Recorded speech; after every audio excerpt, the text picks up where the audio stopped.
ఉమ్మడి మెదక్ జిల్లాలో ప్రధాన వార్తలు ఈ విధంగా ఉన్నాయి. సంగారెడ్డి జిల్లా వార్తలు వచ్చేసరికి సంగారెడ్డి జిల్లా కంది జైలులో 39 రోజులుగా చేరి నేరానికి శిక్ష అనుభవించినటువంటి లగ్గచెర్లకు సంబంధించిన బాధిత గిరిజన రైతులు 17 మంది ఈరోజు బెయిల్పై విడుదలయ్యారు.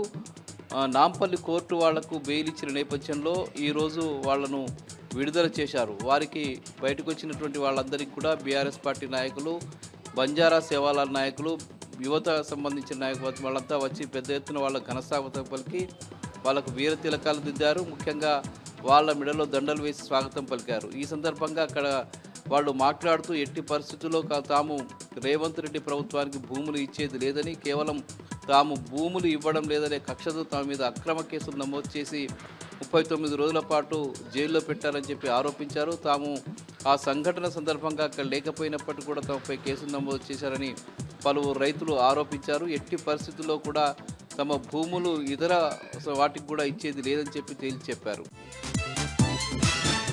ఇక సంగారెడ్డిలో ఈరోజు బీఆర్ఎస్ పార్టీ నాయకుడు రావుల శ్రీధర్ రెడ్డి ప్రెస్ మీట్ ఏర్పాటు చేశారు. కేటీఆర్ మీద జరిగినటువంటి అక్రమ కేసుపై ఆయన తీవ్రస్థాయిలో స్పందించి రాష్ట్ర ప్రభుత్వాన్ని దుయ్యబట్టారు.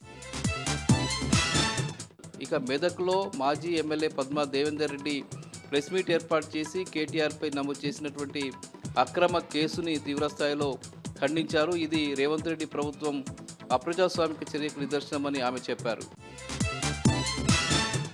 ఇక సిద్దిపేట జిల్లా వార్తలు వచ్చేసరికి సిద్దిపేట జిల్లాలో ఈరోజు ఆశా వర్కర్లకు సంబంధించిన బస్సు జాత ఇక్కడికి చేరుకున్నది. నిర్మల్ నుంచి ఇక్కడికి చేరుకున్నటువంటి బస్సు జాతకు సిఐటియు నాయకులు స్వాగతం పలికారు. వాళ్ళ ప్రధాన డిమాండ్ 18,000 రూపాయల వేతనం ఇవ్వాలని చెప్పి చేస్తున్న డిమాండ్కు అనుగుణంగా వాళ్ళు హైదరాబాద్ వరకు బస్సు జాతర నిర్వహిస్తూ ఉన్నారు. ఆ డిమాండ్లో భాగంగా హైదరాబాద్లో పెద్ద ఎత్తున బహిరంగ సభ నిర్వహించబోతూ ఉన్నారు. ఈ నేపథ్యంలో సిద్దిపేటలో జరిగినటువంటి కార్యక్రమానికి పెద్ద ఎత్తున స్పందన కనిపించింది. ఇక రామాయంపేట మండలం నిజాంపేట సమీపంలో దుర్గా అనే రైస్ మిల్స్లో దాదాపు 480 కిలోల అక్రమ బియ్యాన్ని స్వాధీనం చేసుకున్నారు విజిలెన్స్ అధికారులు. అక్కడ అక్రమంగా నిల్వ ఉంచి రేషన్ బియ్యాన్ని అమ్మడానికి ప్రయత్నించే నేపథ్యంలో ఆ బియ్యాన్ని స్వాధీనం చేసుకున్నారు.